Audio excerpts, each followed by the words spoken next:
So hello from Green-Mopeds in London. So today we've been asked to do a static review of the Benzina Zero Duo and Duo Plus.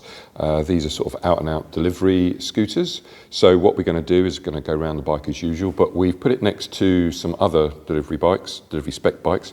We've got the Horwin EK3 DS and the sort of de facto choice of delivery in this country at least at the moment is the CPx. So we'll focus more on this one, but essentially we'll go around the bike, give you some information, and hopefully that will help you make an informed decision. So let's get to it. So Benzina Zero are actually an Australian company with an Italian European headquarters. Their bikes are manufactured in China, just like all the others, to be honest. They have a few different sort of arms in their sort of product lineup, but these ones are the ones that we're talking about today. There's the Duo Plus here and the Duo. So the difference between the two is essentially power and speed and therefore range. But as you can see, if you look around the bikes, they are sort of out and out made for sort of delivery. Okay, so this one, which we'll come back to in a minute, does actually have some pegs for a passenger, although obviously that wouldn't be possible with that box on it, whereas this one doesn't. So this is the Duo. This is the 2.2 kilowatts Bosch powered 28 mile an hour bike, whereas the Duo Plus is a 2.8 kilowatt Bosch powered 40 mile an hour bike. Okay, so other than that, they are essentially the same battery, same layout, etc., albeit apart from the extra pegs. And then, as I said, to compare it to sort of some others that are in the market right now, you've got the CPx, which you almost certainly have seen around either through Getir or Stewart or Uber riders and people like that. And then you've got another delivery spec bike. So delivery spec obviously means a single seater. So as you can see here, what's happened with the EK3 is that they've basically chopped off the rear seat and turned it into a single seater. On the CPx, although this is the one that most people are using, there is actually a delivery spec version from Vimoto, which is called the VS1. But essentially it's this single seater. So essentially they've removed this, which for the Getir riders, I don't know why they didn't actually do that in the first place. And they've also put on the ability to have a front sort of basket. So that would be the VS1. But again, underneath the same bike as the CPx. Okay, so in some respects, this might not be a fair comparison. This is a 4.8 kilowatt bike. This is a 6.2 kilowatt bike. And these are 2.2 and 2.7.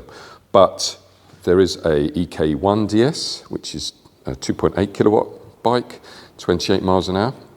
And in actual fact, what Getir did was they limited down the top speed of their CPXs through firmware to mid-30s. Okay, still making it an L3E because the license specification determines that if you're doing over 28 miles an hour, you're either a 50cc equivalent, which is called L1E, or a 125cc equivalent called L3E.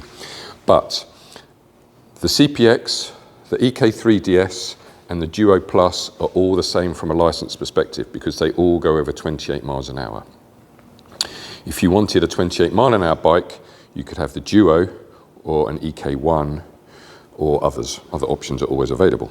Okay, so looking at the front of the bike, some of the things you'll notice. So obviously, as I said, made for delivery, it's got this front shelf here that you can put an extra box on. It can take up to 53 litres just on the front, which if you wanted some sort of comparison, this is a 39 litre box that's sitting on the back of this CPX. Okay, so you could put quite a bit of weight on the front of it as well. So when you get down to delivery, what you're really wanting to do is there's essentially one main thing is keeping the bikes on the road, which we have discovered is actually challenging for some of these delivery companies. We spend a lot of time looking after fleets because the bikes have to be kept on the road all the time. You're obviously running a business with it. So that's that. So keeping the bikes, reliability, durability, all those sorts of things. And then how much can they deliver in one shift? So obviously if you're going for something like a a cargo at the back there, 420 litres, that will clearly be sort of one of the best options. But if you're on two wheels, your choices are a bit less. So you could go with a standard sort of size box, or something like this. This is a PUG, P-U-I-G, mega box, they call that. So that is 100 litres. Okay, and you'll see a lot of the delivery riders, the independent ones at least, riding around with something like that, or its smaller version, which is 90 litres. Or you go for what the importer is doing here, is a custom-made box. Okay, so they've actually built this box out of aluminium for this bike. Okay, of course that isn't to say that you could get a custom-made box for the others. I mean, it's just that this is what they're trying to do. So this has been made to take, in actual fact, specific bags. So Zoom by Ocado is the three-wheelers that you've seen whizzing around. This is their standard delivery bag. Okay, so that's what they use to, one or more of them, to deliver their goods to their customers. So this box has been made to carry 5 of these bags. Okay, specifically made to carry 5 of these bags. If you didn't have a custom-made box and you're relying on something like this, then you might get maybe 3.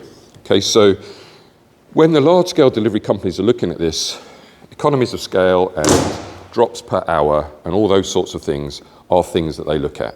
Okay, so if, of course, you can deliver 5 bags in one go versus 3 bags in one go, then clearly there is a commercial advantage to taking a bike like a box like that. As I said, there's nothing to say you couldn't put a box like that on any of these other bikes. It's just that this is what the importer of the Benzinas have decided to do. Okay. One thing you'll notice about this box is that it, in my opinion, it does go quite low to the ground. Okay, so when I've ridden it, I am slightly apprehensive about corners and curbs and street furniture and all that other stuff, but I guess it's something that you could get used to. Okay. All right, so drops per hour and all that is one of the most important factors, as is keeping the bikes on the road, as I said. So one of the other things that this bike has, or has not, in fact, is a lot of panels. Okay, so when we go out and we repair the sort of Getir bikes and the rest, we do actually have to spend time, or actually have to replace some of this, because they've caught it, not so much this. The same would apply to an EK3. Benzina, there is none other than this one that you have to worry about. So in terms of, you know, reducing your cost of keeping them on the road, then that could be another advantage to this bike. Okay. So starting at the front, we have bigger wheels on these two. So this is 16-inch on the CPx, 14 and then 12 on the Benzinas. For London roads at the moment, it seems that a lot of these bikes are now suffering from potholes, and therefore it might be better to have a bigger wheel, but that isn't necessarily the deciding factor. Okay, so that's that. On these bikes, you'll see that on the CPXs, because it's an L3E, as in a 125cc, they have to have CBS or ABS. So this has got CBS, the EK3 has got CBS, but the EK1 doesn't, because it doesn't have to. And on the Benzina Duo, the 28 mile an hour one, here you see it's only got one cable going into the front wheel, so it doesn't have CBS. But on the Duo Plus, because it's over 28 miles an hour, it has to have, so it does have the 2 pistons at the front there. Okay, so that's that. Smaller wheels, some people might argue, is a bit less safe, I suppose, on roads with potholes and stuff like that, but it's sort of your choice. Another thing about the fronts of these bikes, so here you've got the headlight built into the front part of the body itself, so always facing forward. On the Horwin, you've actually got the lights up here and also an extra light here. Okay, so that is something that people like about the EK3s or bikes with lights on the handlebars. Okay, so something to consider. And then obviously on the Duo Plus, you have this tray with the lights at the front, but still visible, bright, etc., etc. Okay, that's at the front. When we come to the dash, pretty simple layout. Not sure if you can see that with this light, but essentially you've got your state of charge here, you've got your speed here, you've got a couple of modes, miles, and all that sort of stuff. You go into ready, okay, and off you go. Okay, so here you can see you've got your different modes. So this is obviously off the stand at the moment, so that's why we're getting up to 30. Okay. Not a lot else to it. You've got a USB port, it's got an alarm, standard features, the lovely silent indicators, which I always like to mention, and then you've got your ability to top up your master cylinders from here and here. Okay, so one thing that you note about some of these bikes is the more visible things are like this, the easier it is for people like us to fix them or to top them up. So on a Horwin and other bikes, like the NIUs, no visible master cylinders. So in other words, to top up brake fluid and to drain them and fix them, we have to take all of this apart. So it's just something that you have to maybe consider for maintenance. Okay, so obviously in the CPx, you've got them here. Okay, so a bit more about the bike. So on the Duo and Duo Plus, you have your battery, 60 volts, 42 amp hours or 40 amp hours, depending, underneath there. Okay, single battery, 60 by 42. This is what it looks like out of the bike. Okay, so you actually just undo this catch here. It's locked in so people can't steal it. And then you lift this whole thing out. Okay, and that's what you do. You get a charger with it, obviously. And the charging time is 7 hours. Okay, so something to remember, because the other thing, of course, is keeping them on the road for as long as possible is range and charge and all that sort of stuff, or charging times. Okay, so 60 by 42 on that one, 60 by 45 on this one, but of course it can have 2 batteries loaded. Okay, so this is actually a customer bike, so they've sort of done something to the handles of the batteries to make them easier to get out. But there you go, on a CPx 60 by 45. The CPx now only comes with 2 batteries from April 2024. There isn't a single battery version of a CPx anymore. And then on the EK3, you get one 72 by 40 amp hour, but obviously you can get a second one in there. Okay, so when it comes to range, which is the keeping the bikes on the road thing, the maths suggests that the Horwin EK3 should do, well, if you take away the power, because we'll talk about that in a sec, out of these 3, with a single battery, either the EK1 DS or a CPx should go further than a Duo or Duo Plus. It's just the maths, okay? That's what I'm basing this on. So for example, if you look at the EK3, you've got 2 72 by 40 amp hours. Okay, so that is 5.6 kilowatt hours of capacity. Okay, on the CPx, you've got 5.4 kilowatt hours of capacity if you do the maths on the batteries. Okay, whereas on a Duo, you've got 2.5 kilowatt hours of capacity.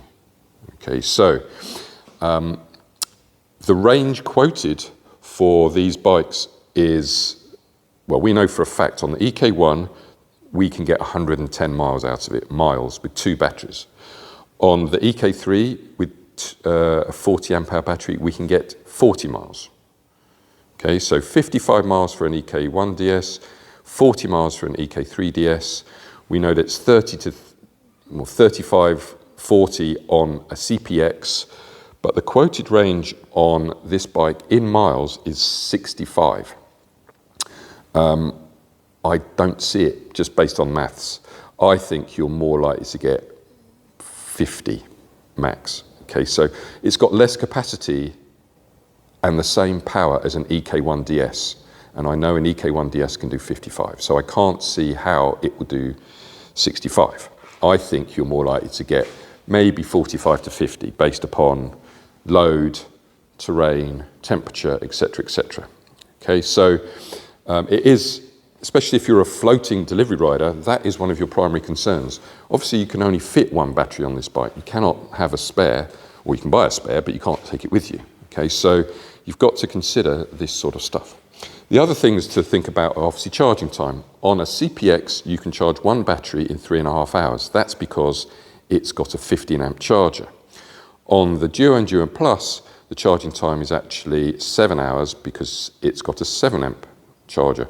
If you had a 14 amp charger, i.e. if you doubled the charging ampage, you would get half the charging time. Okay, so something that maybe they could consider doing is bringing out a more powerful charger. Okay, so another consideration if you're really thinking about delivery. Okay, so other things to consider are the size. So the Duo does have its small stature on its side. The CPX here is 2 meters, which is it's fine. It's pretty normal, to be honest. The Duo and Duo Plus are only 1.7.